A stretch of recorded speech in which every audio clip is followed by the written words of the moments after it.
Morning प्यारे बच्चों, class 7th के लिए आज हम नया चैप्टर स्टार्ट करेंगे, विंड स्टॉर्म्स एंड साइक्लोन्स। तो बेटा हम पहले समझेंगे कि साइक्लोन्स क्या होते हैं, स्टॉर्म्स किसे कहते हैं, विंड्स किसे कहते हैं। इनको समझने के बाद हम इसको रीडिंग करेंगे। ठीक है बेटा। तो सबसे पहले हम आपको बताना चाहेंगे कि जब हवा चलती है ना, तेज़ हवा, तो उसको हम विंड कहते हैं। The fast moving air is called wind. तेज जो हवा चलती है उसको विंड कहते हैं। और ये विंड जब वाइल्ड हो जाती है, तोड़ फोड़ मचाने लगती है, पेड़ों को उखाड़ देती है, आंधी तूफान बन जाता है, तो उसी को हम स्टॉर्म्स कहते हैं। ठीक है। तो अब हमें विंड और स्टॉर्म के बारे में थोड़ा सा आइडिया हो गया। यही विंड और स्टॉर्म जो है साइक्लोन पैदा करते हैं और साइक्लोन से आगे टॉर्नेडो बनते हैं। साइक्लोन के बीच में ही टॉर्नेडो होता है। तो अब आपको विंड तो पता है, तेज fast moving air is wind. तो अब आपको साइक्लोन देखना है कि साइक्लोन होता क्या है।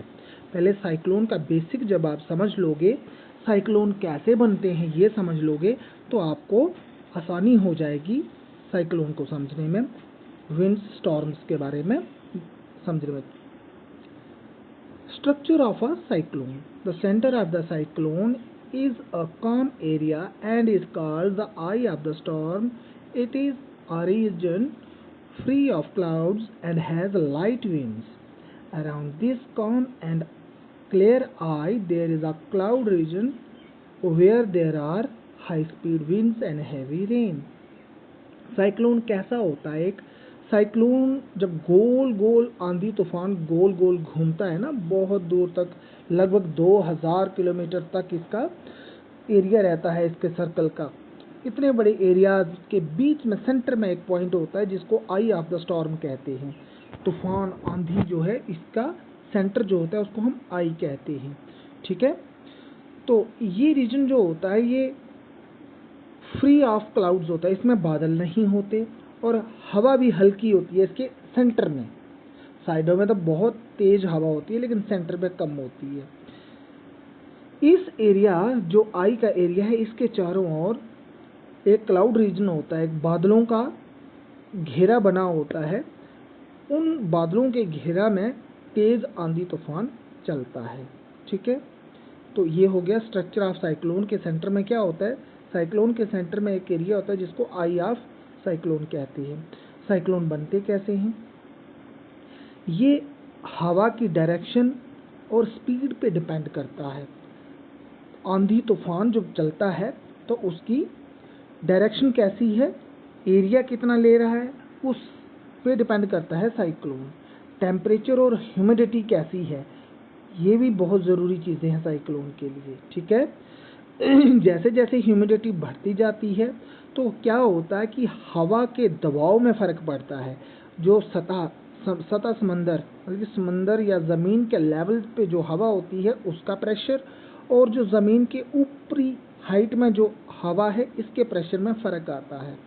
होता अक्सर क्या है कि समंदर से उठने वाली हवाएं आसमान के ऊपर जाके ह्यूमिडिटी की वजह से गर्म हो जाती है, और हीट अप होने की वजह से गर्म हवा जब होती है उनमें जो वाटर वेपर होते हैं वो वहाँ पे अपनी हीट छोड़ते हैं, वो भी गर्मी पैदा करते हैं। वाटर के ड्रॉपलेट्स बन के बारिश बन के नीचे गिरना शुरू हो जाते हैं और हीट बढ़ जाती है। फिर वो हीट का दबाव नीचे की तरफ आता है, नीचे कम प्रेशर होता है, ठंडी हवा होती है। तो प्रेशर के बीच में जो एरिया बनता है ना, नीचे से दबाव ऊपर से दबाव, बीच से क्या होता है कि हवा एक तरफ भागती है। ये भागने वाली हवा जो है यही आंधी तूफान पैदा करती है। तो ये बहुत तेज़, जितना ज़्यादा प्रेशर हाई हो जाएगा उतने आंधी तेज हो जाएगी। ठीक है। तो इससे क्या होता है, इससे आंधी तूफान शुरू हो जाते हैं। Falling water droplets and rising moving air. तो ये जो पानी अपनी हीट छोड़ के नीचे गिर जाता है, वाटर बन जाता है, टेम्परेचर वहाँ का बढ़ जाता है। अप एंड डाउन का टेम्परेचर का डिफरेंस जो है ये क्या पैदा करता है? स्टॉर्म पैदा करता है, थंडर स्टॉर्म पैदा करता है। अब आपको पता होना चाहिए कि थंडर स्टॉर्म किसे कहते हैं। जब बारिश बहुत तेज से होती है ना, गरज चमक के साथ गड़गड़ करके बादल गरजते हैं, तो उसको बोलते हैं थंडर। और स्टॉर्म हो गया तूफान। जब बादलों की गर्जन के साथ साथ तेज आंधी तूफान भी चले और आसमानी बिजली चमके, तो उसको हम कहते हैं थंडर स्टॉर्म। ठीक है, यही थंडर स्टॉर्म आगे जाके साइक्लोन का रूप ले लेता है। साइक्लोन जो होता है, बहुत तेज हवा चलती है, लगभग 200, 250, 300, 400 किलोमीटर की स्पीड से हवा चलती है, और उस हवा के रास्ते में जो भी आता है उसको ये उखाड़ फेंकती है। क्या? ये साइक्लोन्स। ठीक है, तो आपको सिस्टमेटिकली तरीके में याद रखना है। क्या याद रखना है? पहला याद रखना है विंड, फास्ट मूविंग एयर। ठीक है, तो विंड से बाद में स्टॉर्म आ गया। जब विंड बहुत वाइल्ड होती है तो वो तूफान हो जाता है। अब यही तूफान जो है, जब ज़्यादा हाई हो जाता है, तबाही बहुत ज़्यादा मचाता है, तो इसको हम साइक्लोन्स कहते हैं।